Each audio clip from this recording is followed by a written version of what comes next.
Hi, I'm Louisa Rollenhagen, and you're listening to another episode of ADP Payroll Around the World. This audio series is your all-inclusive guide to understanding how payroll operates across different countries. We explore the unique aspects of each nation's payroll system with insights from ADP experts on the ground and locals who share their experiences with work and pay in their home countries. After all, for payroll to be truly global, it needs to be local as well.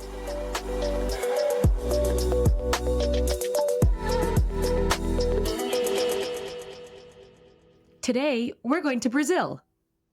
As the largest economy in Latin America, Brazil is a vibrant and dynamic country that's rich in natural resources. Its diverse demographics reflect its history, as many of the country's citizens have African, European, Middle Eastern, and indigenous roots. The Brazilian economy has traditionally relied on agriculture and manufacturing, but sectors such as e-commerce are starting to thrive as well. With an increased sensibility for conservation efforts, climate-smart land use and low-carbon agriculture are also gaining traction. Brazil is also in the midst of a digital transformation strategy called E-Social, which aims to digitalize many public services and processes. As you can imagine, this has a direct impact on payroll as well. I think something that is unique about Brazil is this need to submit information quite often to the government. Sometimes you have like a very short time to submit a change in your payroll, and you're subject to fines if you don't do it. The government has been trying to modernize the obligation from the payroll. Before, we used to have almost 30 obligations that we have to send different information, and sometimes the same information from different government agencies. And right now, we are unifying all these informations in one obligation called E-Social here in Brazil. You just heard a little preview from our two ADP experts for this episode, Luiz and Beatriz. They are going to be our guides today as we explore payroll in Brazil. One thing that characterizes Brazil's labor landscape is the strong presence of unions, with the latest figures registering 8.4 million people as union members. But it's not only that. There's seemingly a very specific union for every sector, including fast food workers and bakery employees. It's quite a lot. There are so many people who are in unions, so many that you can't even count. That's because every time someone opens a hotel, a restaurant, or a pizzeria, the employees are automatically linked to a union. That's Gilcinet, a hotel maid in Sao Paulo, who's a member of the hotel's union there. We'll be hearing more from her later. But now, without further ado, I'd like to bring in our two experts. Hi, welcome Luiz and Beatriz. Would you mind introducing yourselves? Hello, Luisa. I'm Luiz Bernabé. I'm General Manager for ADP Brazil, and I'm also Vice President for Service Delivery in Latin America. I've been with ADP for 9 years. Hi, Luisa. I'm Beatriz Neves. I'm a product compliance here in Brazil, and I have been working for ADP for almost 8 years. Thank you so much for joining us today. I'd like to start us off by asking one of my favorite questions. What do you love about working in payroll in Brazil? I think one of the most exciting for me, actually, because I'm a lawyer and I work with compliance for the product. And I think what is exciting is we have changes every day, every month, and I'm always doing something different and trying to think what can be innovative for the system, but in compliance. And I think this is something that is exciting. I didn't know that payroll could be so complex and at the same time so dynamic. And I think it's part of our job to be kind of invisible to the client. And so if we do our job right, everybody gets paid, the client is compliant with the law, and we are kind of invisible. And that's what we try to do here. Yeah, absolutely. It's all about being the silent engine that keeps the machine running smoothly. So we just heard a snippet from Gilcinet, who mentioned how prevalent unions are in Brazil. With that in mind, could you two tell me a little bit more about what the current labor market in the country looks like?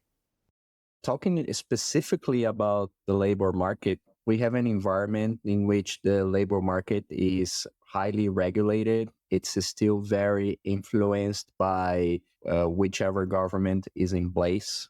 rules change very rapidly, and companies are subjected to auditing from time to time. I mean, informality is still high. We have around 50% of Brazil's labor force still in informality, but it's something that has been changing over time.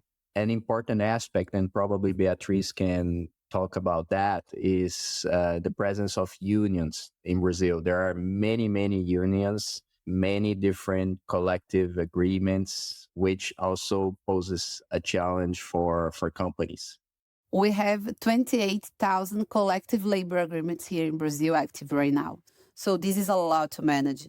Yeah, one of our clients have around 700 different unions, and it's one single client. Whoa, that's quite a lot. Besides that, just to add the information that Luis just told us, we have here almost 900 legal changes that we have to analyze to see if this impacts payroll or HR activities every year.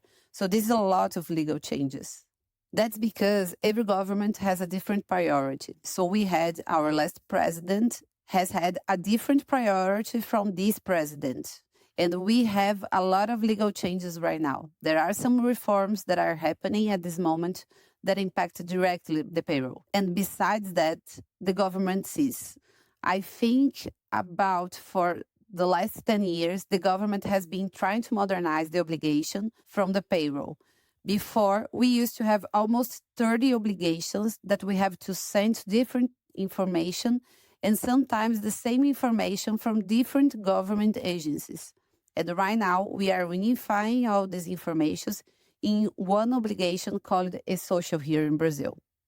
This obligation has a lot of information, personal information about the employees and information about the life of the employee inside the company. So every time he goes on a vacation leave, you have to send an information. Every time he has an absence, every detail from his payroll, you must send this monthly.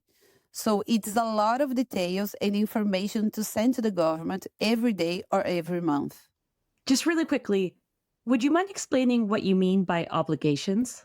Obligations refer to social obligations. I mean, taxes that you have to pay on top of your payroll. There are several different types of obligations that need to be paid. There is a fund for unemployment. There is the official retirement agents. You have income taxes. There are several. Bia, please help me here. Yes, just to add, you declare what you will pay for taxes. So for income tax, I'm going to pay 1,000. I have to declare that in an obligation. And after that, I will pay the taxes. So you have the declaration and the payment, and this is a part of this obligation. The other part is you have to send information to the government to have some metrics about the employment status and about, informality. So this is information you send to the government so they can have metrics to publish. And then you have the events. The events are everything that happens in the life of an employee. Someone gets hired, gets terminated, gets leaves on vacation, leaves because of sickness. So all these events, they have to be informed to the government online. I mean, there are APIs that allow for this submission of events, right? And then you have SLAs. SLAs are referred to the time, the maximum time you have to submit the event. Sometimes you have to send it immediately. Other events can be sent until the end of the month, right? So it depends on the type of event. And if you don't do it, you are subject to, as I mentioned, to penalties and fines. That sounds like a lot of manual work for payroll departments. How does ADP help clients in Brazil so that they're not bogged down by all of these reporting requirements? It can be a lot of manual work. I think here in ADP, we have automated pretty much all that it was possible to automate. We have created dashboards. We have created interfaces that allow the client to interact with all this need to submit information to the government. easier than it can be if you try to do it all manual, especially if you are a large company, if you are a mid-sized company with many, many events. Yes, imagine if it was a manual activity. This obligation, one of our biggest clients sends about 600,000 events for the government every month. So this is a lot of information. So when you hire someone, you have almost 50 informations for that employee that you have to send to the government. In some systems here in Brazil, when you fill the fields in the system, you have to go to another function of the system and send the files. Here in ADP, we made this automatic. So when you fill the hiring information of the employee in the system, we will automatically send this information to the government. Do you find that multinationals are surprised when they first arrive in Brazil and find out about all of these things? I think so. And I think what amazed them also is the amount of information that we have to send to the government. So this is something that we are always questioned about because our system requires a lot of information. And sometimes they come and ask why I need this information from my employee. And this is because the government needs this information. So I think this is something that we are questioned quite often. When you hire someone, you have to submit data like your mom and dad's names, your vaccination status. You have to submit your diploma. You have to go through a health check. So it's more than 50 different information types of pieces of information that you have to send to the government. And someone might ask, well, but the government already knows my mom's name or my dad's name. Why do I have to send it again? So these are usually the questions that we get. So picture this. If you were to sit down with a friend who happens to run a multinational company, and they tell you they're interested in expanding to Brazil, what would your main piece of advice to them be? First of all, I think it's to keep on track with legal changes. We have a lot here, as Luis mentioned, and a lot of them are retroactive. So you have to change something today in the end of the month that started in the first day of the month. So it's very important to have a legal watch team so you can keep on track of these legal changes. I think if you're not familiar with Brazil and if you haven't been here already, it's important to partner with someone that you can trust, because things that we didn't mention is that most of the times the legislation can be gray. And here in ADP, we try to be more conservative in our approach so that we don't expose the client to unnecessary risk. And depending who you partner with, some companies have more aggressive approach than others, and that means adding risk to your operation. What do you mean when you say that the legislation can sometimes be gray? It can be subject to interpretation. So it's not black and white. Sometimes it's not really clear what the government meant with the law. So, and you have to interpret. And that's why we have Bia's team. Beatriz has a large team that does that. I mean, interprets the laws to give the most conservative approach to our clients. Beatriz is part of some associations here in Brazil that actually discuss those changes prior to being implemented. And some of these changes are discussed with the government itself, because sometimes we actually help the government in how to implement specific types of legislation because we have a view of the entire process, you know? And it's not uncommon for Beatriz to come to my room and say, okay, the legislation is not ready yet. We have option A, B, and C. We have to work on the three of them because if we don't start now, we won't be ready when it gets published. So ADP is actually right at the source of many of these legislative changes and even offering advice on implementation. I'm sure that sort of access is incredibly valuable for clients. Yes, this is something important because sometimes the law is published here and we don't know exactly what the thinking was when they wrote the law. So through this association, we can get a lot of information that we understand how or why they wrote the law, what they were thinking about, so we can drive better our development and our decisions here. This is very exciting. Another thing I would say is that we try to invest a lot in communication. Sometimes it's not ADP that has to make the decision for the client.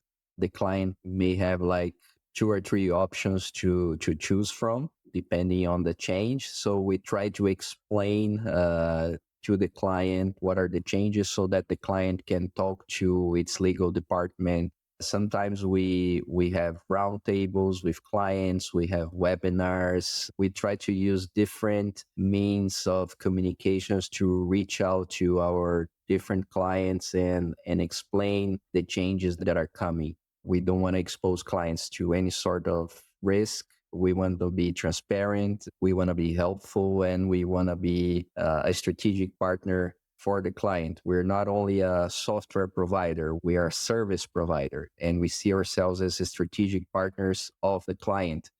So I think that's what makes the difference, because we're not just providing a software. We're there because we know this navigating through these changes can be quite messy, and we are there to support our clients. Can you think of an example where you were confronted with rapidly changing laws? During COVID times, we had a lot of legal changes, specifically for payroll, because the government was trying to maintain employment, and it changed every day. So on Monday, we had a new law published that was suspending contracts, but maintaining the salary. And on Thursday, that had some changes on the way you had to do that. So we had to develop and change our routine every day. And our clients were very satisfied with our rapid answers to those changes. It was very exciting times. Yeah, I remember some of the changes even challenged some fundamental principles that we had already built in the system. You couldn't change someone's salary, remember? And then all of a sudden you had to change, you were allowed to change someone's salary, and you have to kind of figure out creative ways to do it. And we had like a war room of experts working like 24/7, so we could deliver everything that was, and sometimes when we were ready, there was another publication and we were not ready. We had to keep working. Yes, in Brazil, it's forbidden to reduce the salary, but during COVID times, one of the measures from the government was to reduce the salary and reduce the hours of work of the employees.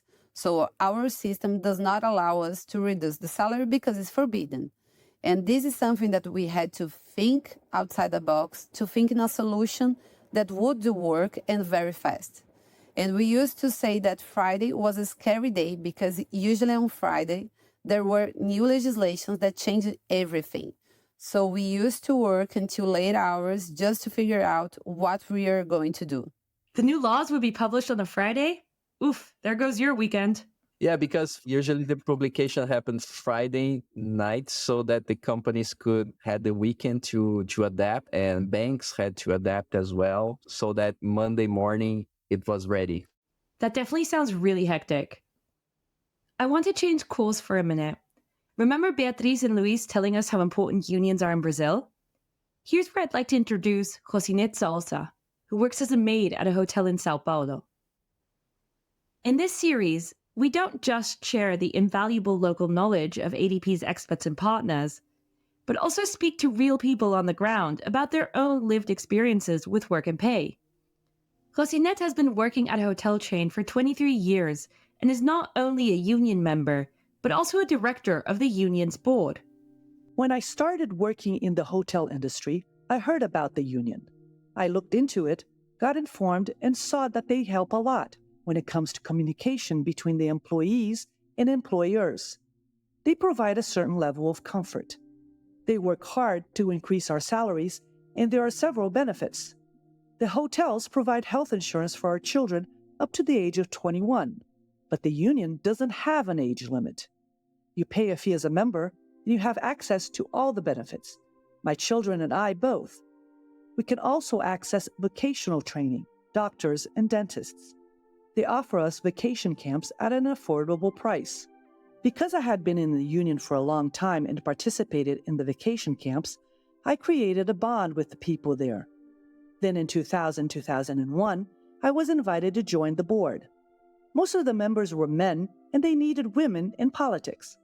So I was invited. I thought it was great, and I accepted. Rocinette told us that almost everyone who works in hotels and restaurants in Sao Paulo is unionized, with some unions representing very specific sectors, such as pizzeria workers. Rocinette's union is an important arbiter between her and her employer, especially when it comes to wages. The union negotiates our salaries once a year.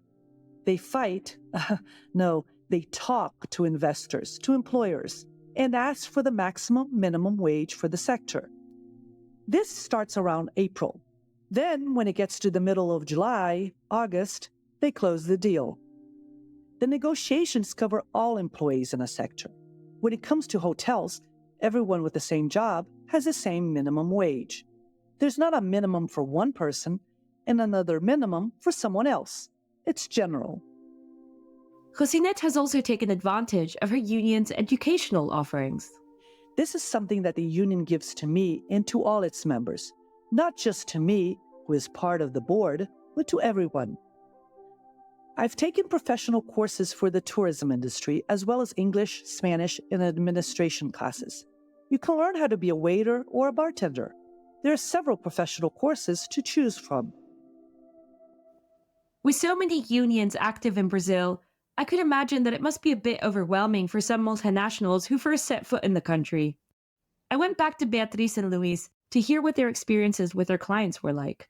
I think it depends on where the multinational is coming from, because, for example, depending on the country in Europe, unions can be also pretty diverse and complex as in Brazil.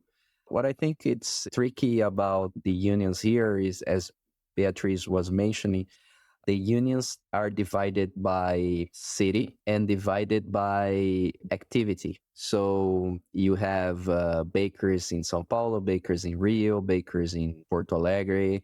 So within a company that operates nationally, that company needs to be able to handle all these different unions. I think the challenge for multinational companies that comes to Brazil is to find the right union because, as you mentioned, they are hyper-specific unions here in Brazil, and you'll find the one that is applicable to the company. And for each city, if you have a lot of branches, as Luis mentioned, it means a lot of labor agreements. And this is something that is challenging to keep up because the labor agreement is valid for a maximum of 2 years. So every 2 years, you have to renegotiate. What other kinds of sectors have union representation? You have like bank workers, you have data processing, which is a very large union. What else, Bia? Market workers, supermarket workers. We have in every type of industry a different union. And I think it's interesting because when we talk about banks, this is a labor agreement totally different from processing data companies. It's very different, the labor agreements and the rights that are in the agreements. A few years ago, we had a labor reform from our past government, and it gives, I don't know how to say this, but this labor reform empowered the unions here in Brazil. So labor agreements have a priority in some matters over the legislation, the federal legislation. So we have very different types of rights between the labor agreements of each union. And this is very interesting. That's definitely really important for multinationals to keep in mind. Speaking of unions, what are some employee requests that you've seen come up in contract negotiations? Maybe something like hybrid working or special benefits? This doesn't necessarily need to be a union agreement. I'm just curious in general. I think a major request is inflation update. So it's quite common to have inflation in Latin American economies. So the inflation update gets built into the collective agreement. And usually it's inflation update plus percentage point or 2 percentage points, depends on the negotiation. And you mentioned hybrid work. I think this is a demand that has been growing a lot, especially in the very large cities where commuting is difficult. So people are unions are kind of pushing to have more hybrid work adopted in the different industries. What about pensions? Do the unions negotiate pensions as well? Pension is something that is a federal legislation. You don't have a lot of changes from the union. This is something that unions cannot change in the labor agreement. This is federal legislation. But it can be requested or can be negotiated for some types of private pensions. And usually, companies contribute with the same amount as the employee. And this is something that usually is negotiated between employees and employers, but not the federal pension. Got it. We're going to start wrapping up, but I'd be curious to hear whether you have any specific hopes for the future Brazilian payroll or anticipate any trends. I think we will simplify the process for payroll. With this modernization, we still have some obligations to be replaced by social. And I think in the future, when everything is replaced by social and we have set everything up for these obligations, I think we have a simpler process for payroll. As a Brazilian, I really would like to have simpler processes. And I think it's been a tough journey, but one day we're going to get there. Simpler taxes, simpler contributions, better infrastructure from the government side. I mean, we all would love to be in this better state of things. That's lovely. Thank you very much to both of you for sharing your expertise and being our guest today. I enjoyed learning about all of the different hyper-specific unions in Brazil, and I love the story you two told about the COVID war room. Although I'm sure you're very pleased you've gotten your weekends back. I hope we were able to give you a bit of a deeper insight into how payroll in Brazil works today. If this episode has piqued your interest, or your company is considering expanding into Brazil, and you want to learn more about payroll there, please go to the ADP Brazil website, br.adp.com. And don't forget to subscribe to learn more about payroll around the world with each new episode. You've been listening to ADP Payroll Around the World, produced by ADP and StoryThings.